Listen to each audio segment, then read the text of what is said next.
It's the wish from next door. We have no bread. I don't want your bread. It's not what I wish, it's what you wish. Nothing cooking in the bed now is there. And there will never be. Unless you do exactly as I say. In 3 days' time, a blue moon will appear. Only then can the curse be undone. The one I placed on this house. In the past, when you were no more than babe, your father brought his young wife and you to this cottage. They were a lovely couple, but not lovely neighbors. You see, your mother was with child, and she developed an unusual appetite.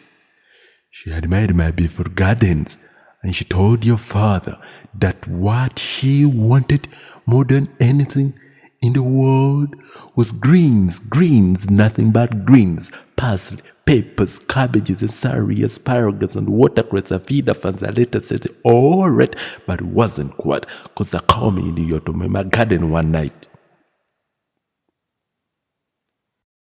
He was robbing me, raping me, through my rutabaga, raiding my arugula, and ripping up the rampion, my champion, my favorite. I should have laid it spare room right there. I could have turned him to stone, or dog, or a chair.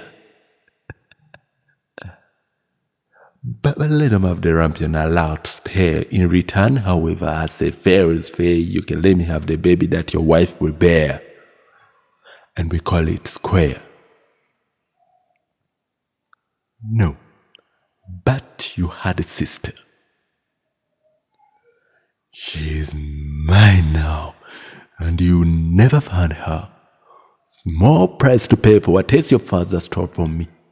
It cost me my youth, my beauty. My mother warned me. She would punish me with the curse of Guinness if I ever lost any of them. The beans, the special beans, I let him go. I didn't know he'd stolen my beans. I was watching him crawl back over the wall when bang, crash, lightning flash. Well, that's another story. Never mind. Anyway, alas, the big day came. I made my claim. Oh, don't take away the baby. The shrieked and squeaked, but I did, and I hid where it should never be reached. Your father cried, and your mother died. Went for extra measure. I admit it was a pleasure. I said sorry. I'm still not mollified, and I laid a little spell on them. You too, son, that your family tree would always be a barren one.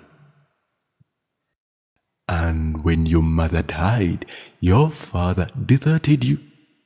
Your father was no father. So why should you be?